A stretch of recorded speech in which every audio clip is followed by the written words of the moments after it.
कैसे है? शर्मा गए लजा गए दामन छुड़ा गए, शर्मा गए लजा गए दामन छुड़ा गए, शर्मा गए लजा गए दामन छुड़ा गए। है इश्क मरहबा हो यहाँ तक तो आ गए, है इश्क मरहबा हो यहाँ तक तो आ गए। उर्दू एकेडमी के सहयोग से और लखनऊ फिल्म क्लब के सौजन्य से आयोजित 12 गजल गायकों का विशेष कार्यक्रम उर्दू एकेडमी प्रांगण में सफलतापूर्वक संपन्न हुआ। इस कार्यक्रम की सबसे खास बात यह रही कि मशहूर गजल गुरु मिथिलेश लखनवी जी ने 2 महीने के प्रशिक्षण से लखनऊ को एक साथ 12 नए गजल गायकों की सौगात दी। इन सभी उभरते कलाकारों ने अपनी आवाज़ और अदायगी से महफिल को लूट लिया। दर्शकों ने हर प्रस्तुति पर दिल खोलकर तालियों की दाद दी। कार्यक्रम में पद्मश्री अनूप जलोटा और डॉक्टर हरिओम आय्यर जैसे प्रतिष्ठित अतिथियों ने शिरकत की, जिनकी उपस्थिति ने कार्यक्रम की शोभा और भी बढ़ा दी। मिथिलेश लखनवी जी ने अपनी वैवाहिक वर्षगांठ के अवसर पर इस अनोखी भेंट के रूप में 12 गजल सितारों को पेश किया, जो लखनऊ की सांगीतिक विरासत में एक नया अध्याय जोड़ता है। पद्मश्री अनूप जलोटा जी ने मंच से कहा कि गजल एक ऐसा एहसास है जो सीधे दिल से निकलकर दिल में उतरता है और लखनवी तहजीब की यह सौगात आगे भी यूं ही बढ़ती रहे। तमाम तरीके की गीतारिस्ट के आप जो गीत आ रहे हैं, खासकर मॉल में जो अश्लीलता को लेकर उस पर बड़ा कंसर्न हो रहा है, कैसे देखते हैं सर?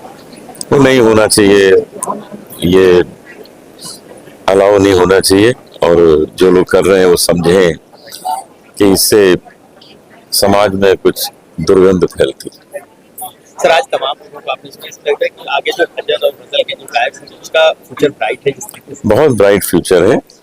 और मिथिलेश जी बड़े ही गुणी व्यक्ति हैं और जिस तरह वो सिखा रहे हैं वो सुन के लगता है कितनी मेहनत कर रहे हैं उनके ऊपर। आखिरी सवाल सर, लखनऊ लगातार आप आते हैं, यहाँ के जो अदबी कल्चर है और जिस तरीके से सांस्कृतिक कल्चर है, कैसे इसको देख रहे हैं, इसकी मिट्टी को बढ़ावा मिल रहा है? लखनऊ तो अपने में महान है। मैंने लखनऊ में अपने शुरू के 20 साल गुजारे, तो यही है कि लखनऊ हम पे फिदा, हम फिदाए लखनऊ, किसमें हिम्मत जो हमसे छुड़ाए लखनऊ। देखिए, मॉडर्न जनरेशन को पुरानी जो संगीत की और तहजीब की रवायत थी ना, उससे रूबरू कराना बहुत ज़रूरी है। ऐसे में मिथिलेश लखनवी का ये जो प्रोग्राम था ये बहुत अहमियत रखता है, क्योंकि गज़ल गायकी को लोग धीरे धीरे नई जनरेशन जो है वो भूलती चली जा रही है। उसकी जगह पे जो पॉप है, रॉक है या हार्ट बीट वाली जो चीज़ें हैं, फास्ट रिदम वाली जो चीज़ें हैं, वो आपके जहन में उतरती चली जा रही है, लेकिन वो बहुत शॉर्ट लिव्ड होती हैं। गज़ल में क्या है कि जो प्रोमिनेंस है वो अच्छी शायरी की है, पोइट्री की है।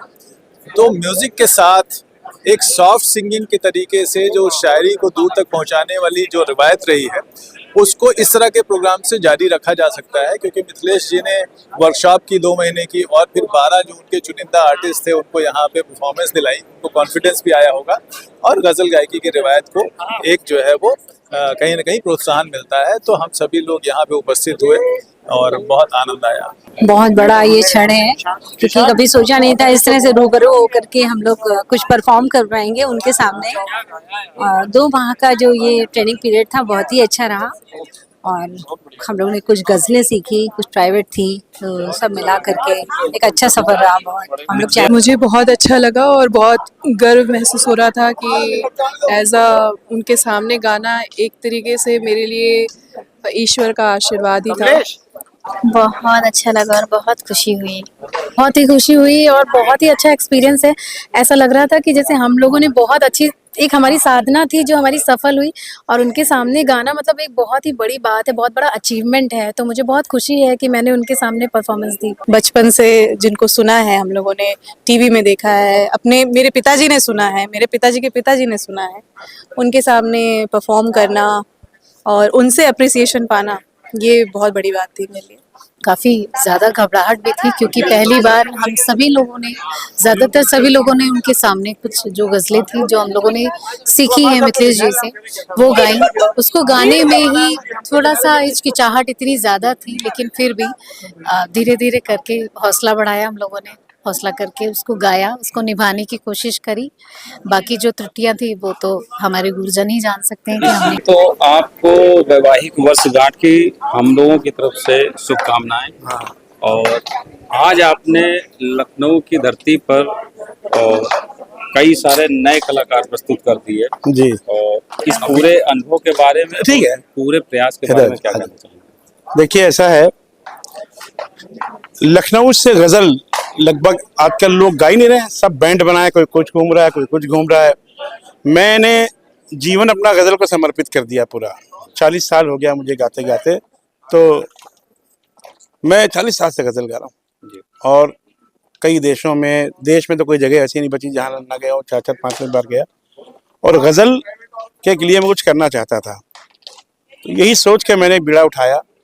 कुछ लोगों से मैं मिला कि मैं सिखाना चाहता हूँ, ऐसा ऐसा जगह नहीं मिल रही थी, कहीं तारिक भाई ने जगह दी और वहाँ हमने सिखाया।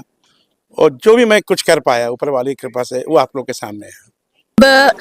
ऐसा स्टेज का अनुभव कम ही लिया है मैंने, और ये अनुभव बहुत खास था क्योंकि इतनी बड़ी हस्ती के सामने अपना गीत प्रस्तुत करना, गज़ल प्रस्तुत करना, बहुत सौभाग्यवान मैं अपने आप को समझती हूँ। बहुत अच्छा अनुभव रहा। ऐसा है, मैं लखनऊ में एक वैज्ञानिक संस्थान है, उसमें प्रधान तकनीकी अधिकारी, और ये बचपन का मेरा शौक था कि मैं सिंगिंग करता रहता था। लेकिन अब जब मिथिलेश जी के साथ सानिध्य में हमें सीखने का मौका मिला तो हमने सीखा। गज़ल में पहले भी गाता था, लेकिन बहुत सारी गज़ल की बारीकियों को मिथिलेश जी ने सिखाया। और आज का अनुभव तो अद्वितीय था, क्योंकि अनूप सर के सामने, डॉक्टर हरिओम जी के सामने, और लखनऊ की जो यहाँ पर जनता थी, वो यहाँ पर केवल गज़ल सुनने वाले लोग थे। और मैं एक चीज़ और कहूँगा कि लखनऊ अदब और लिहाज और उर्दू अदायगी का एक शहर है, तो यहाँ से जो चीज़ें ख़त्म हो रही थी, मिथिलेश जी ने उस चीज़ को हम लोग को सिखा के गज़ल गायकी में शायद लखनऊ में गिने चुने लोग अब बचे हुए हैं। लेकिन इतना ज़रूर मैं फ़ख्र के साथ कहूँगा कि आज जो 12 ये गज़ल गायक यहाँ से उभर के आगे आए हैं, ये मिथिलेश जी के सानिध्य में और लखनऊ की जनता के प्रेम में आगे भी अपना कार्यक्रम इसी तरीके से पेश करते रहेंगे।